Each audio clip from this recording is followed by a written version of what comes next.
আমার বাবার পরিবারের হত্যার বিচারের জন্য আসছি, প্রতিশোধ নিতে আসছি। খালেদা জিয়াও কিন্তু স্বামী হারিয়েছেন, কিন্তু খালেদা জিয়ার মুখে কি আপনি কোনোদিন শুনেছেন যে আমি রাজনীতি করি আমার স্বামী হত্যার বিচারের জন্য, আমার স্বামী হত্যার প্রতিশোধ নেবার জন্য? ক্ষমতায় তো ছিলেন, 2 টার্ম তো পুরোপুরি ক্ষমতায় ছিলেন, কিন্তু বেগম জি এটা করেন নাই।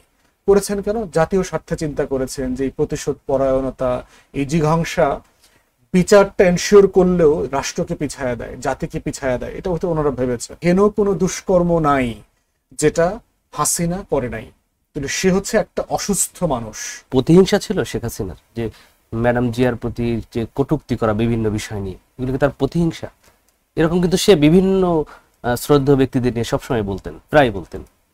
ওয়েল, আই থিঙ্ক হাসিনার যে ক্যারেক্টারিস্টিক্স এর কথা তার সাবেক এপিএস মতিউর রহমান রেন্টু তার বইতে লিখেছেন না, যে আমার ফাঁসি চাইতে, যে সে প্রচন্ড প্রতিহিংসা পরায়ণ একটা মানুষ। এবং আপনি যদি মানসিক রোগ বিশেষজ্ঞদের ভাষায় বলতে চান, তাহলে তাকে অনেকগুলো ডিজিজের মধ্যে ফেলা যায়।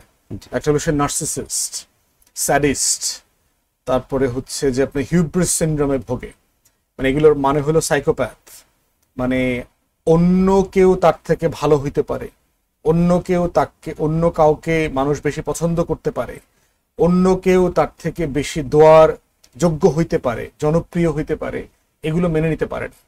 এবং এই প্রতিহিংসা পরায়ণতা হচ্ছে শেখ হাসিনার পরতে পরতে আছে।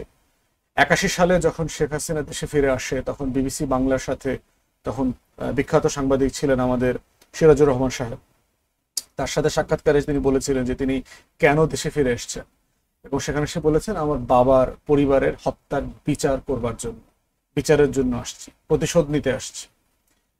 অথচ দেখেন, খালেদা জিয়াও কিন্তু স্বামী হারিয়েছেন, কিন্তু খালেদা জিয়ার মুখে কি আপনি কোনোদিন শুনেছেন যে আমি রাজনীতি করি আমার স্বামী হত্যার বিচারের জন্য, আমার স্বামী হত্যার প্রতিশোধ নেবার জন্য?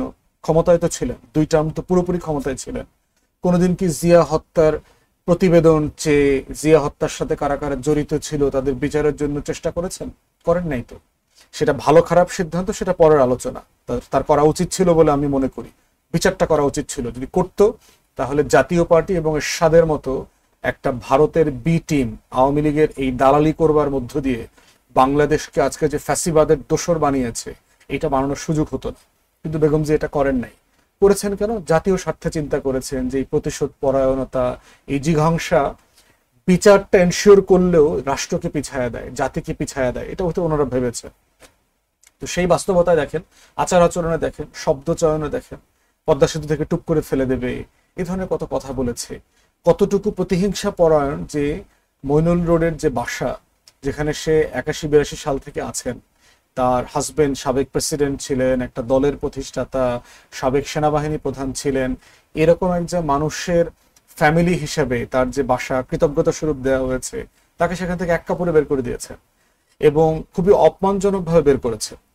জিয়া অরফানেজ ট্রাস্টের 2 কোটি টাকার একটা মানে খুবই মেগাসাম, এরকম একটা মামলায় তাকে মানে জেলে ভরেছেন। এরকম মামলার আসামি তো আওয়ামী লীগের ওয়ার্ড গ্রাম কমিটির লোকরাও এর থেকে বেশি টাকা চুরি করছে, এবং সেই টাকাটা কিন্তু বেগম জিয়া অথবা বিএনপির লোকজন কিন্তু উঠায় নাই। ওই টাকাটা সুদে বেড়ে এখনো সরকারের অ্যাকাউন্টেই আছে, 7-8 কোটি টাকা হয়ে গেছে। তাহলে এখানে একটা অ্যাডমিনিস্ট্রেটিভ প্রসিডিউরাল মিস্টেক হইতে পারে, কিন্তু এটা দুর্নীতি আকারে মামলা টামলা করে টোরে যে অবস্থা করেছে। তারেক রহমানকে দেখেন, যে পরিমাণ নির্যাতন নিষ্পেষণের মধ্য দিয়ে তাকে যেতে হয়েছে। বেগম জিয়ার টেলিফোন কনভারসেশন দেখবেন, বিএনপি নেতাদের সাথে সে ফোনে কথা বলছে, এগুলো লিক করে দিচ্ছে পিটিআরসিকে দিয়ে।